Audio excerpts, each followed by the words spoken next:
So good days everyone, I'm Nicholas Go and today I will be presenting brand loyalty and customer retention strategy by using a case analysis of Shopee Malaysia and the Starbucks. So in highly competitive markets, brands does not win just by attracting the customer once. They win by getting the customer to come back and more importantly to choose them even when alternative exists. So today we will focus on how loyalty is built and how retention is designed and what Shopee and also the Starbucks can teach us across the industries. So to start with the business case, in competitive markets, loyalty is often the cheapest growth engine. A widely cited estimate suggests that acquiring a new customer can cost around 5 to 25 times more than retaining an existing one. Through the exact range depends on the industry. So the key question is not just how do we sell once, but how do the brands earn repeat behavior and deserve the repeat trust. That phase is important because repeat buying can be forced by discount, but trust has to be earned. Roadmap on screen. Here is the roadmap for my presentation. First, I will define what brand loyalty is and why retention is not the same as the reputation. Secondly, I will introduce a retention toolkit, including rewards, personalization, emotional branding, service recovery, and consistent customer experience. Then, I will apply these ideas to case A, Shopee Malaysia, followed by case B, Starbucks. Finally, I will compare both cases and end with practical recommendations. Next is about the core concept. So what is brand loyalty? In marketing, loyalty has two layers: behavioral and attitudinal. Behavioral loyalty is what customers do. They repurchase, they use the service repeatedly, their share of wallet increases, and they become less price sensitive. Attitudinal loyalty is what customers feel: preference, trust, emotional attachments, and advocacy such as word of mouth. This matters because a customers can repeat purchase without real attachment, especially if they are just following promotions. A classic definition by Oliver describes loyalty as a deeply held commitment to repurchase consistently in the future. So, in today's analysis, I will keep checking, are these brands building true loyalty or only repeat transitions? So, how loyalty forms Oliver as the explain loyalty as a four-stage journey. First is cognitive loyalty. It makes sense, where customers choose based on rational evaluations like price or convenience. Second is affective loyalty. I like it, where emotions and also certification start forming. Thirdly is cognitive loyalty. I intend to, where community becomes a real preference. And finally, action loyalty. I do it, where behaviors become habit and inertia sets in. The strategy goals for brands is to move customers from I try it to I choose it to I intend to until I do it automatically. This model will be very useful when we compare Shopee, which engineers habits, and the Starbucks, which build the relationship and identity. Now, how do we know retention is working?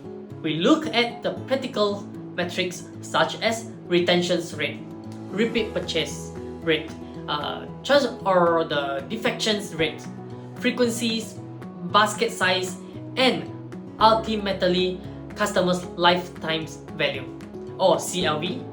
We can also track sentiment using the NPS and review signals. The key message is, if a loyalty program increased buying only because the customer chase deals and they leave the moment competitors offer the better promotions, then we did not build a true loyalty. We built the repeat purchase, not repeat trust. So I evaluate the Shopee and also the Starbucks. I will look beyond the points and also the discount and focus on whether the customers stay due to the value, trust, meaning, and also the convenience. Alright, so next is about the strategy. This slide will summarize a retention toolkit as a loyalty loop. 6 levels that compound over time. They are rewards, personalizations, emotional branding, consistent customer experience, service recovery, and community. Not every brand needs to be equally strong on all 6, but sustainable loyalty usually require more than 1 level. Because loyalty is rarely built by a single tactic. And now we will test these levels on 2 very different categories. E-commerce, where switching is easy, and cafe, where experience and ritual matters. So let's move into the case A, Shopee Malaysia, where loyalty is built through the value, habit formations, and gamifications. In e-commerce, loyalty is geniusly hard. First, switching friction is extremely low. Competitors are literally one tap away. Second, price and promotions dominate short-term decision. Third, trust is fragile. Customers worry about delivery, reliability, authenticity, and refunds. And finally, attention is scarce. Users are consistently distracted by feeds, creators, and other applications. Shopee's loyalty thesis is strategy. Create habit through small daily rewards, then scale up to commitment using the ties and trust building mechanisms. That's why the key loyalty mechanisms include the Shopee coins, the Shopee reward tiers, daily vouchers, and Shopee Life coin giveaways. Shopee loyalty architecture is built around 2 systems, coin and triers. First, Shopee coins are earned not only through the purchase, but also through the activities. The key behavioral design is that coins have a cash-like anchor. For example, 100 coin is approximately 1 ringgit Malaysia, which make the reward feel real and immediately usable. Behaviorally, this encourages customers to open the apps more often, buy more frequently, and prefer sellers who offer coin benefits. Second, Shopee rewards use tiering, classic, silver, gold, and also platinum based on the spending and completed orders within each cycle. So the tier system matters because it shifts motivation from I want a discount to I want progress and status. So Shopee is not only rewarding purchases, it is rewarding habit and engagement. So this slide shows the Shopee's gamifications as a classic habit loop. The triggers is usually a notification like daily coins and vouchers. The action is opening the app, okay, checking deals, or joining a live stream. The reward is coin, vouchers, and limited time perks. And the investment is when users add item to cart, follow sellers, or save preference, meaning the customer has put something in, making them more likely to return. Why does this work? Frequent small rewards increase return frequency, and earn coin create a pain of losing. People just not want to waste them. Live stream also add entertainment and social proof, which strengthen the engagement. But there's an important limitation. Gamification can train customers to chase discount, creating margin pressure and also making it harder to build the emotional attachment. Shopee's strength is habit, but the risk is becoming purely promotional. Next is personalization and CRM. This is where Shopee become more powerful. Shopee personalize the home feed, product recommendations, targeted voucher, and notification based on browsing and also chat behavior. It also used coin boost activities to reactivate lapsing users. Strategically, personalizations turns loyalty from a generic points system into a next best action engine. When the reward is relevant, it feels less like discounting and more like recognition. Almost like the platform understands your feeds. However, this only works with operational discipline, clean data, good experimentation like A or B testing, and careful control of frequency. Otherwise, it becomes notification fatigue and customer disengage. Now, we move from getting customer back to keeping customer confidently, and that's about trust. In e-commerce, trust builders include buyers protections, dispute resolution, clear return and refund policies, delivery visibility, and reliable communications.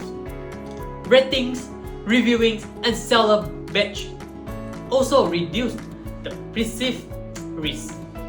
So this is why promotion often drive the first purchase, but trust secures the second purchase. So the managerial implications is loyalty shall be co-owned by marketing, operations, and customer support, not just a voucher team. Based on this analysis, here is how Shopee can strengthen true loyalty, not just deal-driven reputation. First, shift from discount-heavy rewards to status and service. For example, premium trials could offer the priority customer support, faster dispute handling, early access to exclusive drops, or a free return quota. Per date, add value without directly eroding margin. Second, build emotional attachment through community programs such as creator event. A stronger support local seller, narrative, or sustainability missions that customer can participate in. The goal is to reduce voucher hunters and increase the customers who prefer Shopee even when prices are similar. So now, let us switch to the case B, Starbucks, where loyalty is built through the experience, identity, and digital convenience. Starbucks is a strong example of a brand that sells more than the product. Their positioning is the third place, a space between home and work. They build familiarity through the rituals like seasonal drinks, personalizations like name on cup, and a comfortable store atmosphere that support self-expressions and social connection. Most importantly, Starbucks delivers the consistency across the locations. Their loyalty thesis is turn a daily coffee habit into a relationship. then reinforce it with a strong digital ecosystem, mainly Starbucks, rewards, and mobile order and pay. So Starbucks loyalty is built on both emotional experience and also practical convenience. Starbucks Rewards is not just a point program, it's a direct CRM channel. As shown on the slide, okay, Starbucks reported 34.6 million active United States reward members in the Q1 for FY 2025. This skills matters because the apps create data, messaging, and relationship building at a very large level. Personalizations include individual offer and challenges, one-tap reordering using order history, store-level relevance, and seasonal campaigns that feel like rituals. And here's the key insight: the most powerful rewards is often not a discount, it's a convenience. Ordering ahead, paying in app, and skipping the queue become the real benefit. Stars and progress also create a sense of status, reinforcing repeat behavior. So this slide focuses on emotional branding, where Starbucks is especially strong. They build attachment through brand story, coffee craft, and ethics narratives. Seasonal lunch become a cultural moment. Personalizations at the counter creates a feeling that the experience is made for me. And store ambience strengthens comfort and familiarity. Strategically, when the product is easy to copy, brands win on the meaning. Many local customers are not only saying, "I like the coffee," but also, "This is my place, my routine, and the part of my identity." The outcome is important. Emotional loyalty increase forgiveness. Customers tolerate higher prices or small service mistake because the relationship is not purely transactional. Consistency is another core driver of Starbucks retention. They standardize product quality, store operations, training, and service scripts. The app improves order accuracy through safe orders and modified. And Starbucks also operates across channels: store, drive-thru, and delivery. But loyalty is often tested when something goes wrong. So service recovery matters. If Starbucks fixes mistake quickly and respectfully, trust increases because customers feel they will make it right. If recovery is poor, customer crunch immediately. This connects to the service loyalty ideas that reducing defections can be a major profit level in service businesses. However, even strong loyalty brands have risks. Starbucks faced the price sensitive due to premium positioning, operational bottlenecks like the peak time queuing, and the risk that heavy app reliance may exclude some customer segment. Privacy expectations are also rising, so data-driven personalization must be handled carefully. Improvement-wise, Starbucks can introduce more value bundles during the cost of living pressure, invest in operational speed and comfort to strengthen the third place, and reinforce transparent data practice with the clear opt-in personalization. They can also reward the behaviors aligned with the purpose, like reusable cups, which reinforce the meaning-based loyalty. Cross-case comparison. Now we compare Shopee and also the Starbucks across the same loyalty levels. Both use the rewards and personalizations, but the emphasis differs. Shopee is strongest on gamified value and habit, while the Starbucks is strongest on emotion and experience. Shopee's emotional attachment is weaker because the category is promotion driven and switching is easy. Starbucks builds a relationship through the rituals and belonging. The key insight is sustainable loyalty usually requires both value and meaning, but the right mix depends on category economics. So in e-commerce, trust and fulfillment matters more. In services, experience and recovery matters more. To synthesize everything into a practical playbook, first, design for habit. Small frequent rewards and frictionless repeat action. Second, earn trust, transparent policy, reliable fulfillment, and fast fix. Third, create a meaning, identity rituals, and communities, not just the discount. And fourth, use data responsibly. Personalize with the permission, avoid fatigue, and avoid being creepy if you remember one line from this presentation. It is, loyalty is not a program. It is a promise kept repeatedly. And finally, these are my ABA references, including the key academic models like the Olivia's loyalty framework and also CRM research, as well as the industrial sources for Shopee and also the Starbucks. So thank you for listening. I'm happy to take any question. Oh yeah, so if I summarize in one sentence, Shopee engineers habit through the gamified value and trust mechanism, while Starbucks built the relationship through the meanings, experience, and digital convenience. So that's all for me. Thank you so much.